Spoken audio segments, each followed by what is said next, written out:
All right, welcome everybody. If you have a question for Jerome, please raise your hand.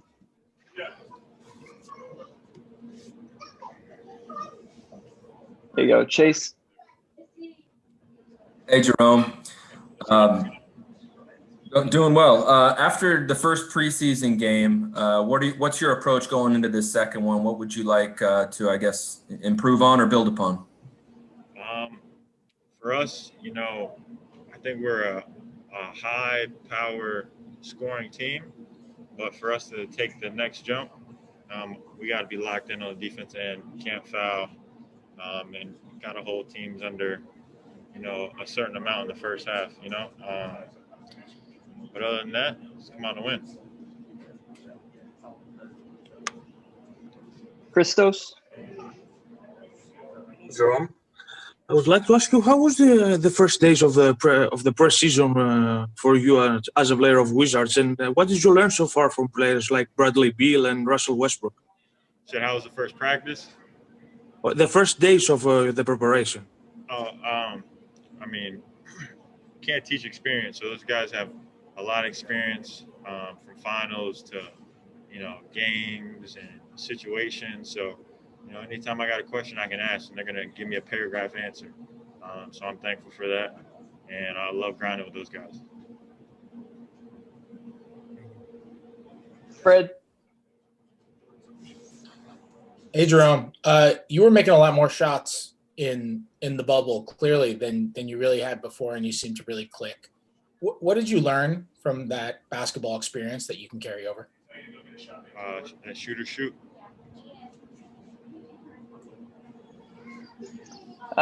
Chase. Jerome, as a guard who, wants to continue to improve on the defensive end, in practice with Russell Westbrook and Bradley Beal, is that about as good of a challenge as you could get on a daily basis in that process to try to improve? Yeah. You mean like individually or as a team defense? Yeah, no, individually for you, like, the ability to, I guess, test yourself against them. What does that do for your development defensively? Yeah, my first 3 years in the league, I've had to guard Lou Will, Kawhi, PG, some great scorers, Brad, Russ, John, and I take up the challenge every time. And they'll tell you that I would love guarding them because I think that shit's fun. Any other questions for Jerome? Neil. Hey, Jerome, just building off of that a little bit, what makes defending fun to you? It's half of the game. If that part's not fun, then you're not having fun with the whole game. It's a challenge. It's the most challenging part.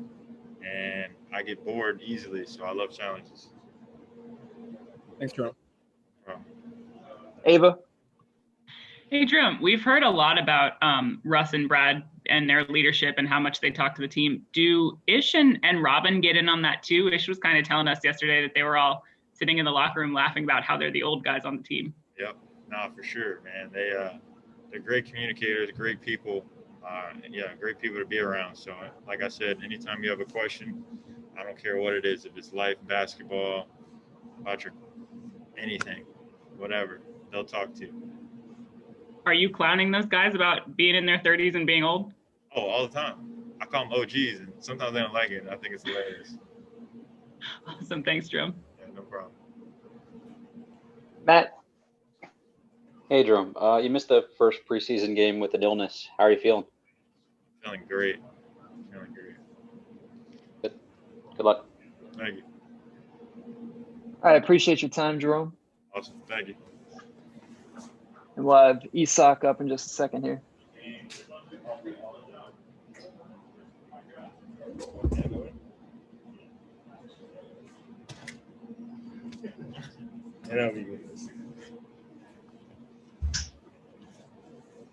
How are you, Isaac? Good. How you doing? Good. Ready? Yes, sir. Cool. Max, go ahead. Thank you. That was quick. Hey, Isaac, I was wondering, what do you think is going to be the most unique this season and different to previous seasons? personally just thinking the energy that we have. I mean, obviously having Russell here, but just the experience that he's bringing with us, and for us personally, I think you got like 4 or 5 people who are like in their third years now. So I think everybody's just grown, getting more experience, and I think it's happened a lot. If you would be looking at the little bigger picture, like in terms of the whole league, would it be like there's no fans, or the whole travel situation with the virus? What would you say is the most unique about that?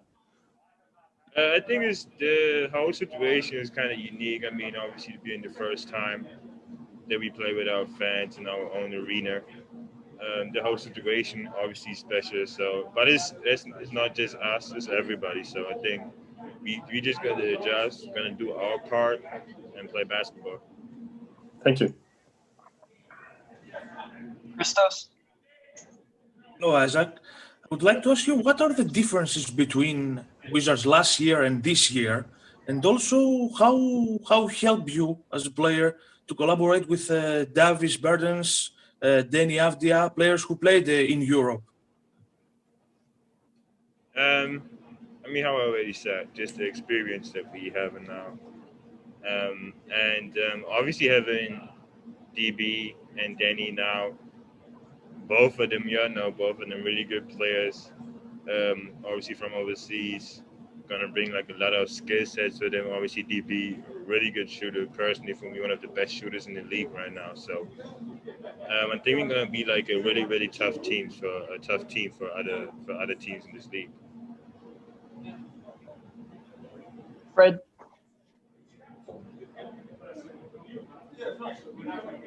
Hey, Isaac. I'm just curious we haven't spoken to you since that first game. I'm curious what your takeaway was of your own performance in that game, and what you think you've advanced on the most over this offseason. I think obviously the first game, I think it was a good experience for us as a team. Personally, for me, obviously main focus defense, and just playing the game the right way, offensively reading the situation. So I think we obviously as a team we still got to grow, but I think this is like things you got to go through. And I mean, personally for me, it's just really just like playing hard. And at the end of the day, we all just want to win, and that's why we're here. So, yeah. Chase? Isak, Killian Hayes of the Detroit Pistons, he played in the same league as you. I know you guys didn't cross over. Bundesliga, I hope I'm pronouncing it correctly. Yeah. What are your impressions of him from what you've seen? To be honest, not really seen much, but definitely heard of him. I think saw like a couple of things. I mean, young guy, obviously rookie in this league, talented. But I mean, for us, the main point for us is really just that we look at us, and even like the first game, the second game, the third game, we're gonna go and we really just gonna focus on ourselves and make sure that we get better as a team. Neil? Hey, Isaac, I'm curious if you can share with us who have been the people you've been defending most in practice when you guys have been scrimmaging, whether they've been guards or bigger guys, and what have you maybe learned about tendencies that you think that you can apply in real NBA games now? It's really all over the place sometimes, and I think, but it's like that because it's being a game like that too. I mean, if I think about last year, I went from defending people like Joe Harris to Middleton to James Harden, then to like people like Blake Griffin. So like the thing is really all over the place. But yeah, I mean, obviously if you play against guys like that, even in practice, if I go against Russ, Brad, DB, I mean, I think it's a good thing for me because I just kind of learn, obviously, how you said, what everybody's tendencies is and what people like to do, what people do not like to do. So I think, personally, for me, just like defending all those people is really, really good. All right, I think that's all we got, Isak. Appreciate your time. Appreciate you. You have a good day. All right, thank you guys all for tuning in. We will see you back for Coach pregame at 5:15. Thank you.